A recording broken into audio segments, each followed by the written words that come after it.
샬롬, 7월 7일 금요일 하나님 나라를 시작하는 말씀 묵상 시간입니다. 오늘 우리에게 주신 말씀은 예레미야 1장 11절에서 19절입니다. 오늘은 김영화 목사님께서 말씀을 봉독하겠습니다. 하나님의 말씀을 경청하십시오. 여호와의 말씀이 또 내게 임하니라. 이르시되 예레미야야, 내가 무엇을 보느냐 하시매 내가 대답하되 내가 살구나무 가지를 보나이다. 여호와께서 내게 이르시되 내가 잘 보았도다. 이는 내가 내 말을 지켜 그대로 이루려 함이라 하시니라. 여호와의 말씀이 다시 내게 임하니라. 이르시되 내가 무엇을 보느냐. 대답하되 끓는 가마를 보나이다. 그 윗면이 북에서부터 기울어졌나이다 하니 여호와께서 내게 이르시되 재앙이 북방에서 일어나 이 땅의 모든 주민들에게 부어지리라. 내가 북방 왕국들의 모든 족속들을 부를 것인즉 그들이 와서 예루살렘 성문 어귀에 각기 자리를 정하고 그 사방 모든 성벽과 유다 모든 성읍들을 치리라. 여호와의 말이니라.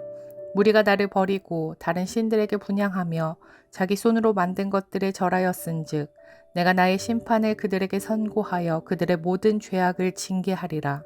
그러므로 너는 내 허리를 동이고 일어나 내가 내게 명령한 바를 다 그들에게 말하라. 그들 때문에 두려워하지 말라. 내가 그들 앞에서 두려움을 당하지 않게 하리라.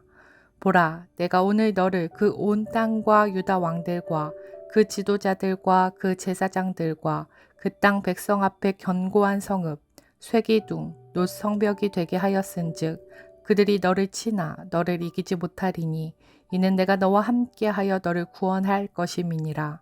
여호와의 말이니라. 오늘 본문은 예레미야의 소명장 하반부입니다. 하나님께서 예레미야에게 두 가지 환상을 이제 보여주십니다. 첫 번째 환상은 살구나무까지 환상입니다. 먼저 살구나무는 히브리어로 샤케드인데 이는 지켜보다라는 뜻의 쇼케드라는 단어와 발음이 비슷합니다. 이에 하나님께서 이스라엘 백성들을 분명히 지켜보고 계시며 그들의 패악과 범죄를 똑똑히 보고 계시다라는 것을 의미합니다. 두 번째로 살구나무 가지 할 때에 뒤에 있는 나뭇가지는 히브리어로 마켈이라는 단어입니다. 이는 하나님의 진노, 심판이란 뜻도 담고 있는 단어입니다. 종합하면 첫 번째 살구나무까지 환상은 하나님께서 이스라엘 백성들의 패악과 범죄를 똑똑히 보고 계시고 이에 그들을 심판하실 것을 의미합니다. 두 번째로 북쪽에 끓는 가마가 넘치는 환상은 북쪽의 모든 왕들을 이제 하나님께서 불러 일으키셔서 이스라엘을 심판하실 것을 의미합니다. 그리고 이후에 실제로 하나님께서는 북쪽의 바벨론을 일으키셔서 이스라엘을 심판하셨고 그들을 포로 생활을 겪게 하셨습니다. 하나님께서는 이 두 가지 환상을 예레미야에게 보여주시며 심판과 저주의 말씀을 선포할 것을 명령하십니다. 이 심판과 경고는 예레미야서를 함께 나눈 동안에 아마 계속해서 주로 나누게 될 말씀입니다. 어느 예언서보다도 무섭고 차갑게 거침없이 예레미야서는 하나님의 진노와 심판 그리고 왜 하나님께서 그러하셔야만 했는지 이스라엘의 더럽고 죄악된 현실을 낱낱이 드러내 보입니다. 오늘은 그래서 앞으로 이어질 이 메시지 대신에 예레미야를 부르시며 보여주신 이 두 가지 환상에 달한 다른 의미를 함께 나눠보려고 합니다. 이 두 가지 환상은 내용적인 측면에서 이스라엘을 향한 진노와 심판의 메시지입니다. 그런데 그 형식적인 측면에서 보자면 이 메시지를 예레미야에게 보여주신 의미는 예레미야에 대한 강력한 부르심이기도 했습니다. 예레미야는 앞선 어제 말씀의 내용을 보면 하나님의 부르심을 달갑게 받아들이지 않았습니다. 이사야서 6장에 보면 이사야를 부르시는 소명의 모습이 나오는데 이사야는 하나님의 부르심 앞에 주님, 제가 여기 있습니다. 저를 보내소서 라고 아주 힘차게 그 부르심에 응답합니다. 이와 달리 예레미야는 6절에 보면 슬프도소이다 주 여호와여 나는 아이라 말할 줄을 알지 못합니다 라고 반응합니다. 즉 예레미야는 하나님의 부르심에 흔쾌히 순종하지 않았습니다. 그럼에도 8절과 9절을 보면 하나님께서는 순종하지 않는 예레미야를 꾸짖거나 포기하고 다른 사람을 찾지 않으셨습니다. 계속해서 그를 달래고 믿음을 갖도록 설득하십니다. 두려워하지 말라. 내가 너와 함께 하겠다.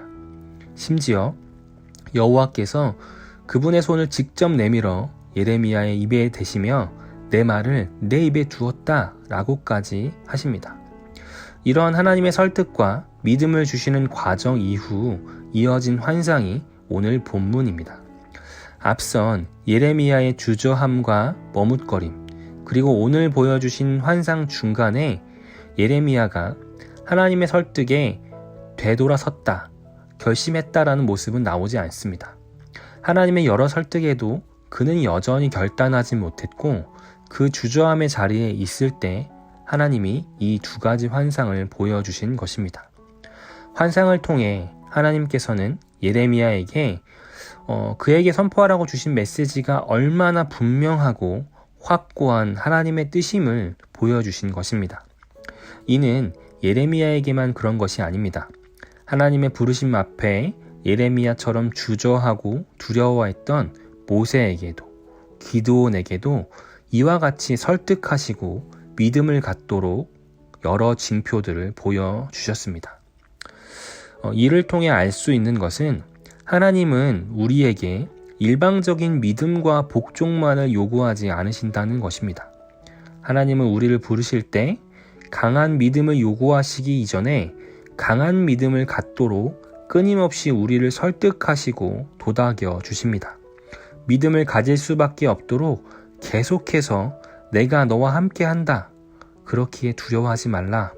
그 어떤 것도 너를 치나 너를 이기지 못한다. 라고 말씀하시고 우리에게 용기를 주십니다. 두 번째로 하나님의 부르심은 단순히 하나님의 메시지를 받고 백성들에게 가서 전달하는 전달자만을 의미하지 않습니다. 하나님의 부르심, 소명은 특별하고 대단한 일을 감당하는 것도 아닙니다. 하나님의 부르심은 하나님과 함께하는 삶으로의 초대입니다. 예레미야에게 계속해서 주신 메시지는 내가 너와 함께 하겠다입니다. 8절에서도 그러하였고 오늘 말씀인 19절에서도 하나님께서는 내가 너와 함께 하겠다라고 반복해서 말씀하십니다. 우리를 향한 하나님의 부르심은 낯선 선교지에 가서 선교사로 사는 특별한 삶을 의미하지 않습니다. 세상 속에서 복음을 전하며 내가 하나님 나라를 이루려고 하는 어떤 강력한 결기를 가는 것을 의미하지 않습니다. 하나님의 부르심은 세상 속에서 하나님과 함께 살아가려 하는 부르심입니다. 사랑하는 우신 성도님들, 오늘 하나님께서 우리를 부르십니다. 대단한 믿음을 보여주는 삶으로의 부르심이 아니라 함께 하자고 부르십니다. 오늘 주어진 삶을 함께 살자고 부르십니다.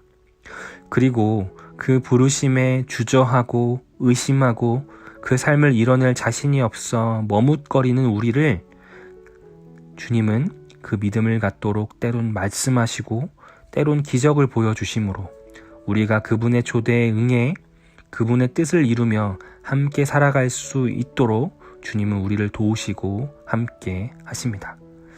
우리 모든 성도님들 오늘도 그분의 부르심을 따라 살아가는 모두가 되시기를 소망합니다. 함께 기도하겠습니다. 나를 부르신 주님, 부르심 앞에 주저하고 의심하는 저희에게 용기를 주시고 믿음을 주옵소서. 그리하여 세상 가운데 함께하자 부르시는 요청에 응답하여 오늘도 주님과 함께 삶 속에서 주 뜻 이루며 사는 우리 모두 되게 하여 주옵소서. 예수님의 이름으로 기도드렸습니다. 아멘. 오늘은 김영하 목사님께서 주신 사연과 찬양을 함께 나누겠습니다. 저는 참 행복한 하루하루를 보내고 있습니다. 사랑하는 가족 안에 따뜻한 우신 공동체 안에 있는 것도 참 행복하지만 하나님의 사랑받는 자이기에 예수님께 구원받은 자이기에 성령님과 동행하는 자이기에 행복하다 고백할 수 있습니다. 이 기쁨과 행복을 오신 공동체와 함께 누리기 원하며 찬양 사역자 진아가 부른 행복 함께 듣고 싶습니다. 이렇게 사연 보내주셨는데요. 함께 나누기 원하시는 행복 찬양 들으시며 우리 모두 더 깊은 묵상 하시겠습니다.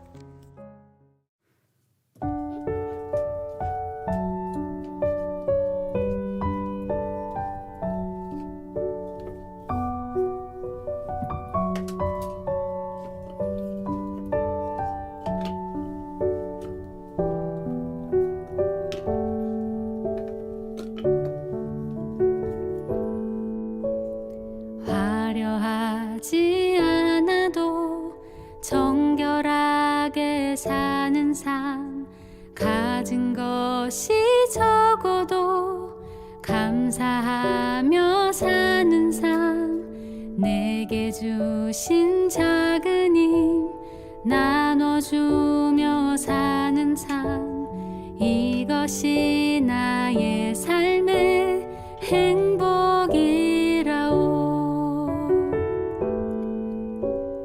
화려하지 않아도 정결하게 사는 삶, 가진 것이 적어도 감사하며 사는 삶, 내게 주신 작은 힘 나눠주며 사는 삶, 이것이 나의 삶의 행복이라오.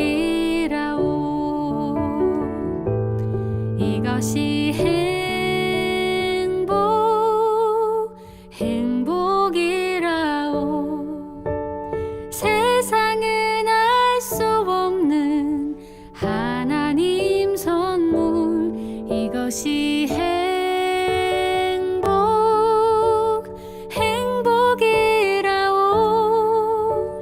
하나님의 자녀로 살아가는 것, 이것이 행복이라오.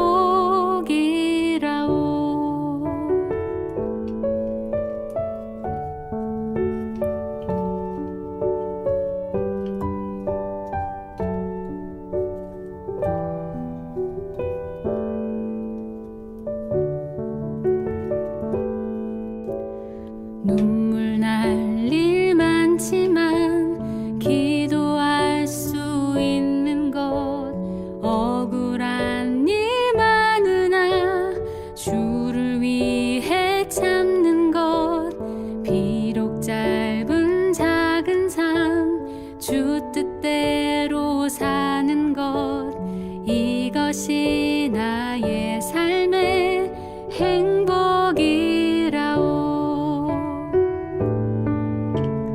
눈물 날 일 많지만 기도할 수 있는 것, 억울한 일 많으나 주를 위해 참는 것, 비록 짧은 작은 삶 주 뜻대로 사는 것, 이것이 나의 삶